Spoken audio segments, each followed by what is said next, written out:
আমি যদি প্রচুর পরিমাণ অর্থ সম্পদ অর্জন করতে পারি তাহলেই হয়তো আমি সফলতার সর্বোচ্চ পর্যায়ে পৌঁছে যাব। আমরা অনেক খেয়াল করে দেখি আল্লাহ পাক রব্বুল আলামিন যে অর্থ সম্পদ আমাদেরকে দিয়েছেন, আল্লামা শেখ সাদী রাহমাতুল্লাহি আলাইহি বলেন, ও দুনিয়ার মানুষ শুনে রাখো, অর্থ সম্পদ এমন এক জিনিস, এই জিনিস সময় অবস্থা থেকে কাটিয়ে নিতে পারে না। এক হয়তো আপনার হাতে থাকা অবস্থায় সে অন্যের হাতে চলে যাবে, নয়তো এই অর্থ সম্পদ আপনি কামাইতে কামাইতে আপনি অর্থ সম্পদের পাহাড় করে ফেলবেন। এই অর্থ সম্পদের পাহাড় থেকে আপনাকে কবরের জগতে চলে যাইতে হইবে। এই জন্য আল্লামা শেখ সাদী রাহমাতুল্লাহি আলাইহি বলেন, এ তোমারে মানো দৌলত এ তেরা শাহি মহল, ए वो तुझको छोड़ देगा है उसे छोड़ेगा तू। আল্লামা শেখ সাদী রাহমাতুল্লাহি আলাইহি বলেছেন, ও দুনিয়ার মানুষ, তুমি মনে করেছো তুমি যদি প্রচুর পরিমাণ অর্থ সম্পদ অর্জন করতে পারো তাহলে তুমি সফলতার সর্বোচ্চ পর্যায়ে পৌঁছে যাবা। তুমি মনে রাখো, অর্থ সম্পদ কখনো দুই অবস্থা থেকে খালি হয় না। এই অর্থ সম্পদ হয়তো তোমার কাছে থাকা অবস্থায় সে অন্যের হাতে চলে যাবে, তোমাদের পথের ফকির বানিয়ে দিবে, নয়তো বা এই অর্থ সম্পদের তুমি পাহাড় জমাইতে জমাইতে অর্থ সম্পদের পাহাড় করে ফেলবে।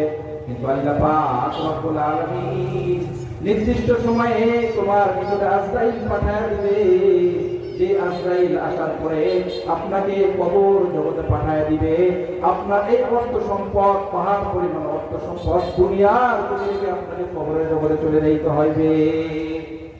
এজন্য ইমানদার মুসলমান, আল্লাহর গোলাম, তো ভালো করে শুনে রাখবা, আমরা যারা মনে করি আমার চেহারা যদি সুন্দর হয় তাহলে আমি সফল কাম, আমরা যারা মনে করি যদি আমি ক্ষমতার আসনে বসতে পারি তাহলেই আমি সফল কাম, আমরা যারা মনে করি আমি যদি প্রচুর পরিমাণ অর্থ সম্পদ অর্জন করতে পারি তাহলেই আমি সফল কাম, আল্লাহ পাক রব্বুল আলামিন বলেন, ও আমার গোলাম, তুমি মনে করতে পারো তোমার চেহারা সুন্দর হইলে তুমি সফল কাম, তুমি মনে করতে পারো তুমি সফলতার চাবিকাঠি মনে করেছো তুমি যদি ক্ষমতা পেয়ে যাও, তুমি মনে করেছো তুমি যদি প্রচুর পরিমাণ অর্থ সম্পদ অর্জন করতে পারো তাহলে তুমি সফল কাম।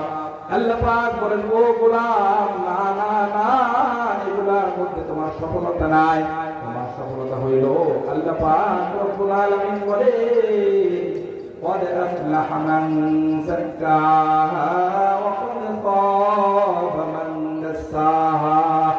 আল্লাহ পাক রব্বুল আলামিন আহকামুল হাকিমিন আপনাকে আমাকে লক্ষ্য করে বললেন, ও আমার গোলাম, তুমি মনে করেছো তুমি যদি প্রচুর পরিমাণ অর্থ সম্পদ অর্জন করতে পারো তাহলে তুমি সফল কাম, তুমি মনে করেছো তুমি যদি ক্ষমতার সর্বোচ্চ আসনে বসতে পারো তাহলে তুমি সফল কাম, তুমি মনে করেছো তোমার যদি চেহারা সুন্দর হয় তুমি সফল কাম, কিন্তু না রে বান্দা, না, এগুলার মধ্যে তোমার সফলতা নাই। তোমার সফলতা হইল তুমি যদি তোমার আত্মাকে পরিশুদ্ধ করতে পারো তাহলেই তুমি সফল কাম। আল্লাহ পাক রব্বুল আলামিন জানাই দিলেন যে বান্দা, তুমি মনে করেছো যে তুমি প্রচুর পরিমাণ অর্থ সম্পদ সংগ্রহ করতে পারলে তুমি সফল কাম, তুমি মনে করেছো তুমি ক্ষমতাই দেখতে পারে তুমি সফল কাম, কিন্তু না, এগুলো তোমার সফলতার চাবিকাঠি। তোমার সফলতার চাবিকাঠি হলো তুমি যদি তোমার আত্মাকে পরিশুদ্ধ করতে পারো তাহলেই তুমি সফল কাম। এই জন্য আল্লাহ পাক রব্বুল আলামিন পবিত্র কোরআনের মধ্যে ডাক দিয়ে বলেন, قد أفلح من زكاها وقد خاب من دساها। আল্লাহ পাক রব্বুল আলামিন আহকামুল হাকিম বলেন, ও আমার গোলাম, ও আমার দুনিয়ার গোলাম, শুনে রাখো, তোমাদের মধ্যে সফল কাম ওই ব্যক্তি যে তোমাদের আত্মাকে পরিশুদ্ধ করতে পেরেছে, আর তোমাদের মধ্যে ব্যর্থ হলো ওই ব্যক্তি যে তার আত্মা